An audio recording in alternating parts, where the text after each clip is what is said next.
اور فارم 47 کے لوگ نہیں آ سکتے. ہم اپنے فرائض سر انجام دے رہے ہیں. یہ ہمارا فرض ہے, یہ ہمارا آئینی اور قانونی ذمہ داری ہے. لیکن اس سیشن میں ہمیں جتنے گریوینسز اسپیکر صاحب اور ڈپٹی اسپیکر صاحب سے ہوئی ہیں, شاید اس کی مثال کوئی پارلیمان کی ہسٹری میں ملتا ہو. پوائنٹ آف آرڈر مانے تو وہ نہیں ملتا, بولے تو ٹائم کم کر دے, بات کرنا شروع کرے تو میوٹ کروا دے. یہ پارلیمانی طرز عمل نہیں ہے, یہ قانون اور رولز اسمبلی کے خلاف ورزی ہے. ہر ڈیموکریسی میں اپوزیشن کا سب سے زیادہ رول ہوتا ہے. وداؤٹ اپوزیشن ڈیموکریسی نہیں ہوا کرتی, وہ ڈکٹیٹرشپ کہلاتا ہے. آج ہم نے پوائنٹ آف آرڈر مانگا اور بہت ایک ضروری پوائنٹ کے لیے.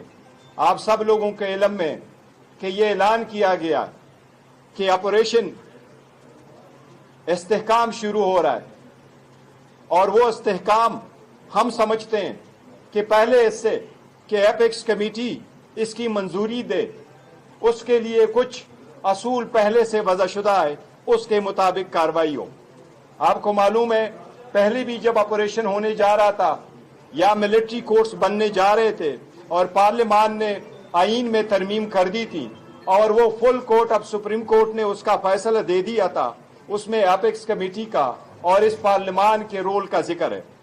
ہمارا یہ مطالبہ ہے اور یہ پوائنٹ آف آرڈر کروانا چاہ رہے تھے کہ کوئی بھی آپریشن ہو, چاہے وہ انٹیلیجنس بیس ہو, چاہے وہ فل فلیج آپریشن ہو, چاہے وہ سرٹن ڈسٹرکٹس میں ہو, چاہے وہ کی خاص تحصیل میں ہو, اس کے لیے اس پارلیمان کو اعتماد میں لینا ضروری ہے. ہمارا پوائنٹ آف آرڈر پہ یہ نقطہ اجاگر کرنا تھا کہ ہمارے عسکری قیادت اس پارلیمان میں آ کے جس طریقے سے پہلے پارلیمان میں آ کے پارلیمان کو ان کیمرہ بریفنگ دی گئی, ان کو بتایا گیا کہ کیا صورتحال ہے. کتنی بھی کمیٹی, چاہے ایپیکس کمیٹی ہو, کوئی بھی کمیٹی چاہے کتنی ہی بڑی کیوں نہ ہو جائے, اس میں کوئی بھی بیٹھ جائے وہ پارلیمان کو سپرسیڈ نہیں کر سکتی. آئین کے مطابق پارلیمان سب سے سپریم ہے اور یہ رہے گا. اس لیے ہمارا مطالبہ یہی ہے کہ کوئی بھی آپریشن ہو وہ پارلیمان کو اعتماد میں لیے بغیر کسی صورت شروع نہ ہو, اور اس پارلیمان کو اعتماد میں لیا جائے. یہ پوائنٹ آؤٹ ہم کرنا چاہ رہے تھے جس پہ ہمیں ٹائم نہیں دیا گیا اور ہم نے احتجاجاً اس پارلیمان سے واک آؤٹ کر لیا. اسپیکر صاحب آپ ویٹ کریں. جی بسم اللہ الرحمن الرحیم. ہمارے چیئرمین بیرسٹر گوہر صاحب نے وضاحت کی ہے. میں بالکل سادہ, سمپل اور مختصر بات کرتا ہوں کہ ہم کسی طور پر کسی آپریشن کی حمایت نہیں کر سکتے. بالکل. دوسری بات یہ ہے کہ یہ اس وقت اجلاس جاری ہے, آپ اتنا بڑا فیصلہ کر رہے ہیں تو آپ اس پارلیمنٹ کو کھاتے میں بھی نہیں لاتے, تو پھر یہ پارلیمنٹ ہے کس لیے؟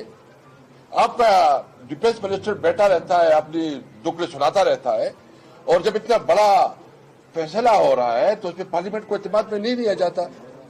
میں نے کل مولانا فضل الرحمان صاحب سے بھی بات کی ہے اور آج اس کی اسٹیٹمنٹ آئی ہے, اور ابھی میں نے ہاؤس کے اندر خورشید شاہ صاحب سے اور مسلم لیگ نون کی جو رانا تنویر ہے, اس سے بھی بات کی ہے کہ بھائی ہم تو یہ اتنا بڑا فیصلہ ہو رہا ہے, ہمیں پتہ نہیں کہ کیا ہو رہا ہے. کیا ہمارا صوبے میں حکومت ہے, ٹھیک ہے, ہمارا چیف منسٹر ادھر بیٹھا تھا, میرے کل چیف منسٹر سے بات بھی کی, یعنی پی ٹی وی کی لوگ ادھر بیٹھے ہوتے ہیں, خاص طور پر وہ کیمرہ خاص اینگل پہ لگاتے ہیں اور وہ چلاتے نہیں ہیں.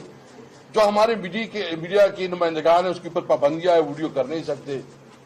تو اس سے میں یہ ایک مارشلائز ذہنیت ہے, یہ ایک مارشلائز ذہنیت ہے. مذمت کرتے ہیں, اسمبلی تو ہوتی ہے ڈیبیٹ کے لیے, ڈسکشن کے لیے, لوگوں کا نقطہ نظر سامنے رکھنے کے لیے ہوتی ہے.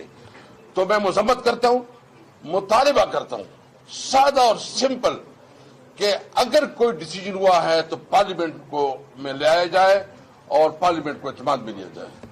بہت شکریہ جی. بسم اللہ الرحمن الرحیم. خواتین و حضرات, میرے بائیں طرف میرے پارٹی کے چیئرمین جناب بیرسٹر گوہر علی خان صاحب, میرے دائیں طرف سابق اسپیکر ہمارے اسد کیسر صاحب, اور میں ان کو ابھی بھی اسپیکر صاحب ہی کہتا ہوں, ہمارا احترام کا رشتہ ہے.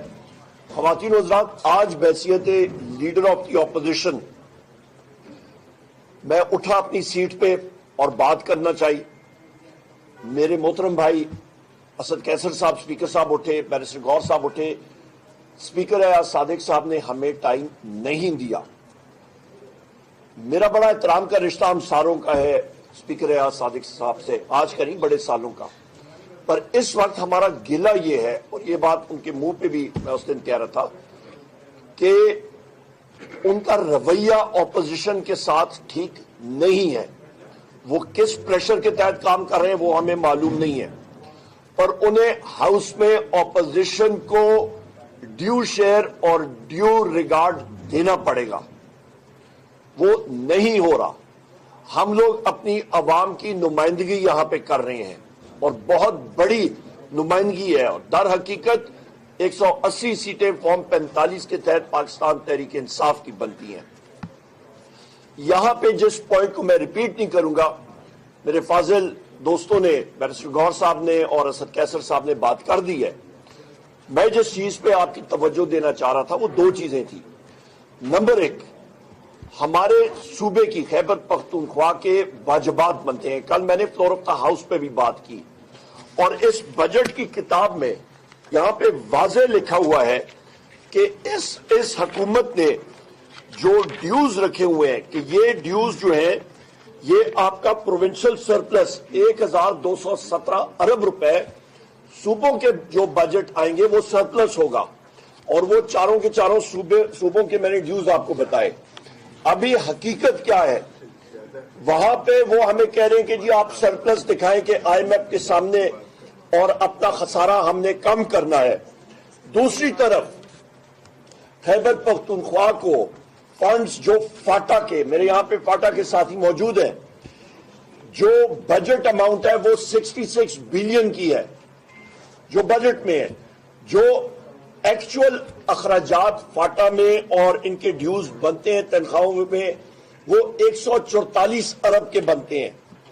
یہ 78 ارب کا خسارہ یہاں پہ آ گیا. اس کے بعد خواتین و حضرات جو ہمارا پن بجلی کا منافع ہے اور واٹر یوز چارجز ہیں وہ ملا دیں تو 80 ارب وہ بن جاتے ہیں.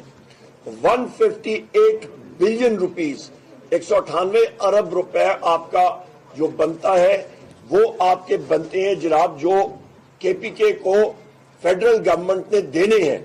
یہ اماؤنٹ اس حکومت نے, اس فارم 47 کی حکومت نے نہ دی, تو یہ اس بجٹ میں ان کے اپنے جو اعداد و شمار اس حکومت نے لکھے ہیں کہ 1217 ارب روپے صوبوں سے سرپلس آئے گا, وہ ہوا میں چلا جائے گا. یہ نہیں ہوگا. سندھ نے 0 سرپلس دی ہے, پنجاب نے کم دیا, بلوچستان نے کم دیا, کے پی نے دیا ہے. اور میں آپ کو یہ بھی کہتا چلوں کہ جس وقت ہماری حکومت پہلے تھی وہاں پہ ہمارے اس وقت کے فائنانس منسٹر تیمور خان جھگڑا صاحب نے اسی وجہ سے خط لکھا تھا کہ جناب یہ اماؤنٹ آپ ہمیں جو کہہ رہے ہیں کہ سرپلس شو کرو, ہمارے اخراجات اتنے ہو رہے ہیں, ہم لوگ کدھر سے سرپلس شو کریں. اس پہ انہوں نے ان کو کہا کہ جی یہ اینٹی اسٹیٹ ہے. اور بھائی اینٹی اسٹیٹ تو یہ حکومت ہے. اسٹیٹ میں پہلے آرٹیکل 7 کے تحت بار کہہ چکا ہوں, اسٹیٹ ہم لوگ ہیں. اور یہاں پہ یہ فیڈرل گورنمنٹ جو ہے وہ اعداد و شمار کو مینیپولیٹ کر رہی ہے. یہ بجٹ ایک بوگس بجٹ ہے. یہ بجٹ ایک اکنامک ہٹمین نے تیار کیا ہے. یہ بجٹ اقتصادی دہشت گردی کا بجٹ ہے, اور یہ بجٹ پاکستان کے عوام کو غلامی میں اس نے دھکیل دیا ہے. اس کو ہم لوگ ریجیکٹ کرتے ہیں. یہی بات ہے کہ بار آپ دیکھ لیں حکومتی ٹریجری بینچز اور ان کے اتحادی اس بجٹ کو نہیں انڈورس کر رہے ہیں. ماضی کی بات کرتے ہیں پر اس بجٹ پہ ان کے اپنے لوگ کوئی تعریفوں کے پل نہیں باندھ رہے ہیں. یہ ریجیکٹڈ بجٹ ہے, اور یہاں پہ حقیقت سامنے آنی چاہیے. اور میں پھر ری انڈورس کرتا ہوں جو میرے ساتھیوں نے بات کی ہے کہ کسی قسم کا یا کوئی آپریشن ہوتا ہے پارلیمنٹ کو کانفیڈنس ملے, پارلیمنٹ میں یہ چیز آتی ہے. اور جو چیز ہے جو وزیر اعظم عمران خان صاحب نے بار کہی ہے کہ ہم لوگ کسی اور کے جنگ میں اپنے آپ کو نہیں دھکیل سکتے. اور آخری بات میں یہاں پہ کہتا چلوں کہ یہاں پہ میں نے فلور آف دا ہاؤس پہ بھی کل بات کہی تھی کہ ہمارے چین کے یہاں پہ بہت اہم ساتھی آئے تھے, اور انہوں نے یہاں پہ واضح طور پہ ایک بات کہی تھی, اور وہ تھی کہ آپ کا جناب جو پاکستان کے اندر سی پیک کے حوالے سے جو سیکیورٹی کے ایشوز ہیں وہ نہیں ٹالریٹ کر سکتے کہ کسی اور قسم کا وہاں پہ حادثہ ہو یا کچھ ہو، اور سی پیک جو ہے وہ انڈینجر ہوگا اور انویسٹمنٹ یہاں پہ انڈینجر ہوگی. اس کے لیے سب سے اہم چیز ہے کہ، اور انہوں نے یہ بھی کہا تھا کہ پاکستان میں پولیٹیکل سٹیبلٹی. تو خواتین و حضرات، جو میرے لیڈر وزیر اعظم عمران خان صاحب بار کہہ چکے ہیں کہ ملک میں جب رول آف لا ہوگا، جب آپ آئین اور قانون کی بالادستی رکھیں گے تو تب ملک ترقی کرے گا، تب امن آئے گا.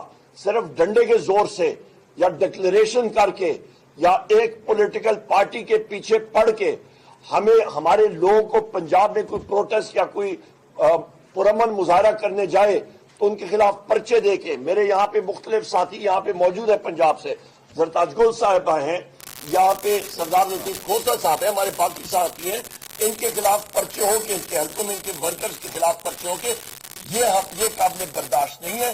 کیونکہ پنجاب میں فیشسٹ حکومت ہے اور مریم نواز کی قوم 47 کی حکومت ہے. ہم لوگ اس کو ریجیکٹ کرتے ہیں، اور اس کا آئی جی ایک کرپٹ آدمی ہے جس کا نام ہے ڈاکٹر عثمان، اور جیل خانہ جات کا آئی جی بھی کرپٹ آدمی ہے جو کہ اڈیالہ جیل میں ہمارے محبوب قائد وزیر اعظم عمران خان صاحب کو اور بشرا بی بی کو اور شاہ محمود قریشی صاحب کو وہ فیسلٹیز جو ان کا رائٹ ہے وہ نہیں دی جاتی. ہم لوگ اس کو کنڈیم کرتے ہیں اور ہم لوگ ڈیمانڈ کرتے ہیں کہ ہمارے پی ٹی آئی کے جتنے ساتھی ہیں ان کے خلاف جو بوگس کیسز ہیں وہ ختم کی جائیں، ہمارے لیڈران کو، ہمارے ورکرز کو فی الفور رہا کیا جائے، اور ملک میں صحیح طریقے سے پرامن جمہوریت آنی چاہیے، اور پنجاب میں ہمارے جو پرامن جلسوں کی درخواستیں ہیں وہ منظور کی جائیں. یہاں تک پارلیمان میں میرے آفس نے as leader of the opposition یہاں پہ ہم نے بھوک ہڑتال، علامتی بھوک ہڑتال کیمپ کا یہاں پہ لکھا ہوا ہے، تو نیشنل اسمبلی سیکریٹریٹ جو ہے وہ اس درخواست کو کل سے آئیں بائیں شائع کریں. بہت شکریہ جی، thank you. Thank you very much.